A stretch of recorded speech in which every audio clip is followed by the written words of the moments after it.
ಇವತ್ತು ರಾಷ್ಟ್ರೀಯ ಸ್ವಯಂ ಸೇವಕ ಸಂಘ ದೇಶದ ಬೇರೆ ಬೇರೆ ಸೇವಾ ಚಟುವಟಿಕೆಯಲ್ಲಿ ಬಹಳ ದೇಶಭಕ್ತಿಯ ಒಂದು ವಿಶೇಷವಾದಂಥ ಸಂಘಟನೆ ರಾಷ್ಟ್ರೀಯ ಸ್ವಯಂ ಸೇವಕ ಸಂಘ. ಈ ರಾಷ್ಟ್ರೀಯ ಸ್ವಯಂ ಸೇವಕ ಸಂಘದ ಸಂಘಟನೆಗೆ 100 ವರ್ಷ ತಗುಲಿದಂಥ ಒಂದು ಶುಭ ಸಂದರ್ಭದಲ್ಲಿ ಇಡೀ ದೇಶದ ಬೇರೆ ಬೇರೆ ಭಾಗದಲ್ಲಿ ವಿಶೇಷವಾದಂಥ ಸಂಘದ ಬೇರೆ ಬೇರೆ ಚಟುವಟಿಕೆಯೊಂದಿಗೆ ಇವತ್ತು ಪಥಸಂಚಲನ ರೂಟ್ ಮಾರ್ಚ್ ನಡೀತಾ ಇದೆ. ಇವತ್ತು ಈ ರಾಜ್ಯದ ಒಂದು ಮಂತ್ರಿಯಾಗಿ ಅವರ ಯೋಗ್ಯತೆಯಿಂದ ಮಂತ್ರಿ ಆದದ್ದಲ್ಲ, ಅವರ ಅಪ್ಪನ ಒಂದು ವಿಶೇಷವಾದಂಥ ಒಂದು ಖರ್ಗೆ ಅಂತ ಹೇಳುವಂಥ ಒಂದು ಸರ್ನೇಮ್ನಿಂದಾಗಿ ಅವರಿಗೆ ಮಂತ್ರಿ ಸ್ಥಾನ ಲಭಿಸಿದೆ.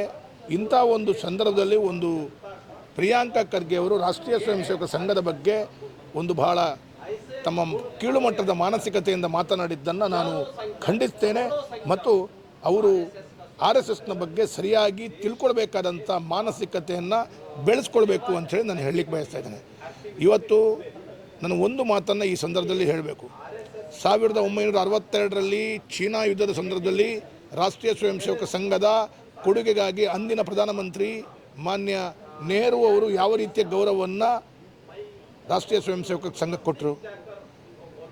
ಅದೇ ರಾಷ್ಟ್ರೀಯ ಸ್ವಯಂ ಸೇವಕ ಸಂಘದ ಸರಸಂಘ ಚಾಲಕರಾಗಿ ಅಂದಿದ್ದಂಥ ಗುರೂಜಿ ಅವರಿಗೆ ಅವರು ದೇವರ ಪಾದವನ್ನು ಸೇರಿಕೊಂಡಂಥ ಸಂದರ್ಭದಲ್ಲಿ ಇಂದಿರಾ ಗಾಂಧಿಯವರು ಲೋಕಸಭೆಯಲ್ಲಿ ಯಾವ ರೀತಿಯಲ್ಲಿ ಶ್ರದ್ಧಾಂಜಲಿಯನ್ನು ಅರ್ಪಣೆ ಮಾಡಿ RSSನ ಕೊಡುಗೆಯನ್ನು ಕೊಂಡಾಡಿದರು. ಈ ರೀತಿಯ ಕೊಂಡಾಡಿದಂಥ ವ್ಯಕ್ತಿಗಳು ಕಾಂಗ್ರೆಸ್ ಪಕ್ಷದ ನಾಯಕರು ಅಂದು ಕೊಂಡಾಡಿದ್ದನ್ನು ನಾವು ಕಂಡಿದ್ದೇವೆ. ಅವರು ಕೂಡ ಪ್ರಯತ್ನ ಮಾಡಿ ರಾಷ್ಟ್ರೀಯ ಸ್ವಯಂ ಸೇವಕ ಸಂಘವನ್ನು ನಿರ್ಬಂಧ ಹೇರಿ ತದನಂತರ ಹೆದರಿ ಆ ನಿರ್ಬಂಧವನ್ನು ಹಿಂದೆ ಕಂಡಿದ್ದೇವೆ. ಹಾಗಿರುವಾಗ ಇವತ್ತು ಈ ಪ್ರಿಯಾಂಕಾ ಖರ್ಗೆ RSSನ ಬಗ್ಗೆ ಅಥವಾ BK ಹರಿಪ್ರಸಾದ್ ಅವರು RSS ಬಗ್ಗೆ ಅಥವಾ DK ಶಿವಕುಮಾರ್ ಅವರು RSS ಬಗ್ಗೆ ಮಾತಾಡ್ತಾರೆ ಅಂಥೇಳಿ ಆದರೆ ನಾಚಿಕೆ ಆಗಬೇಕು.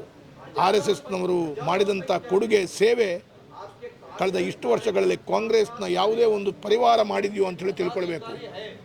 ವೈದ್ಯಕೀಯ ಕ್ಷೇತ್ರ ಇರ್ಬೋದು, ಸೇವಾ ಕ್ಷೇತ್ರ ಇರ್ಬೋದು, ಅಥವಾ ದಿನನಿತ್ಯದ ಭಾರತದ ಮೇಲೆ ವಿಶೇಷವಾಗಿ ನಮ್ಮ ಜಿಲ್ಲೆ ನಮ್ಮ ನೆಲದ ಮೇಲೆ ವಿಶೇಷವಾಗಿ ಸಂಸ್ಕಾರವನ್ನು ಮೂಡಿಸುವಂಥ ದೇಶಭಕ್ತಿಯನ್ನು ಮೂಡಿಸುವಂಥ ಒಂದು ಕಾರ್ಯವನ್ನು ಮಾಡುವಂಥದ್ದಿರ್ಬೋದು. ಎಲ್ಲೋ ಒಂದು ಕಡೆ ಮನೆಗಳಿಗೆ ಸಂಸ್ಕಾರವನ್ನು ತಿಳಿಸ್ಕೊಳ್ಳುವಂಥ ಕೇಂದ್ರ ಆಗಿರ್ಬೋದು.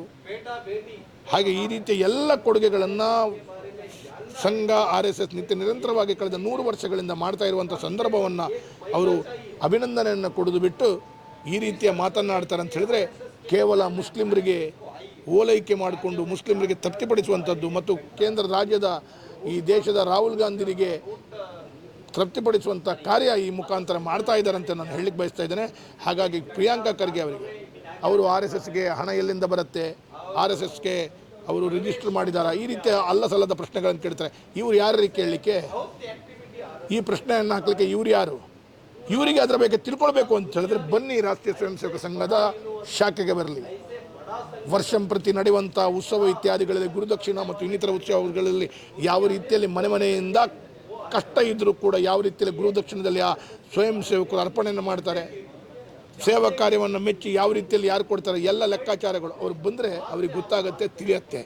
ಹಾಗಾಗಿ ಇದರ ಬಗ್ಗೆ ಮಾಹಿತಿಗಳಿಲ್ಲದೆ ದೂರದಿಂದ ನಿಂತು ಏನೇನೋ ಮಾತನಾಡುವಂಥದ್ದು ಇದು ಒಂದು ರೀತಿಯಲ್ಲಿ ಮುಸ್ಲಿಮರನ್ನು ಮತ್ತು ಕಾಂಗ್ರೆಸ್ನ ರಾಷ್ಟ್ರೀಯ ಮಟ್ಟದ ನಾಯಕರನ್ನು ಮೆಚ್ಚುಗೆ ಪಡಿಸ್ಕೊಳ್ಳಿಕ್ಕೆ ಅಂತೇಳಿ ಹೇಳ್ತೇನೆ.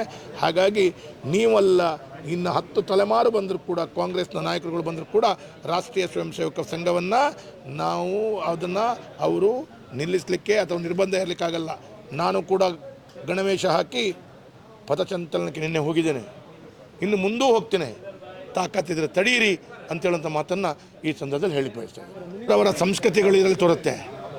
ರಾಷ್ಟ್ರೀಯ ಸ್ವಯಂ ಸೇವಕ ಸಂಘದ ಟೋಪಿಯ ಬಗ್ಗೆ ಮಾತನಾಡುವಂಥ ಕರಿಟೋಪಿ ಅಂತ ಹೇಳುವಂಥ ಮಾನಸಿಕತೆ ಇದ್ದಂಥ ಈ ಕಾಂಗ್ರೆಸ್ನ ನಾಯಕರುಗಳಿಗೆ ಎಲ್ಲೋ ಒಂದು ಕಡೆ ಮುಸಲ್ಮಾನರ ಟೋಪಿಯ ಬಗ್ಗೆ ಮಾತಾಡಲಿಕ್ಕೆ ಅಧಿಕಾರ ಧೈರ್ಯ ಇದೆಯಾ ಅಂತ ಹೇಳುವಂಥದ್ದು ಕೂಡ ಈ ಸಂದರ್ಭದಲ್ಲಿ ನಾನು ಪ್ರಶ್ನೆ ಕೇಳಲಿಕ್ಕೆ ಬಯಸಿದ್ದೇನೆ. ತಾಕತ್ತಿದ್ರೆ ಅದು ಕೇಳಿ, ಕೇವಲ RSS ಬಗ್ಗೆ ಕೇಳಬೇಡಿ.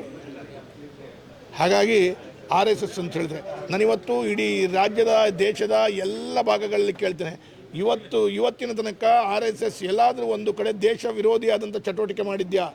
ಪಾಕಿಸ್ತಾನದ ಬಗ್ಗೆ ವಿಶೇಷವಾದಂಥ ಒಲವು ತೋರಿಸಿದೆಯಾ, ಎಲ್ಲೋ ಒಂದು ಕಡೆ ನಕ್ಸಲ್ ಅಥವಾ ಎಲ್ಲೋ ಒಂದು ಕಡೆ ಟೆರರಿಸಮ್ ಆ್ಯಕ್ಟಿವಿಟೀಸ್ಗೆ ತಾವು ಬೆಂಬಲ ಕೊಟ್ಟದ್ದನ್ನು ನೋಡಿದಿರಾ? ಹಾಗಿರುವಾಗ ಈ ರೀತಿಯ RSSನ ವಿಶೇಷವಾದಂಥ ಕೊಡುಗೆಯನ್ನು ನಿಮಗೆ ಅರ್ಥೈಸಿಕೊಳ್ಳಿಕ್ಕಾಗಲಿಲ್ಲ ಅಂಥೇಳಿ ಆದರೆ ನೀವು ಶತಮೂರ್ಖರು ಅಂತ ಹೇಳಲಿಕ್ಕೆ ಬಯಸ್ತದೆ.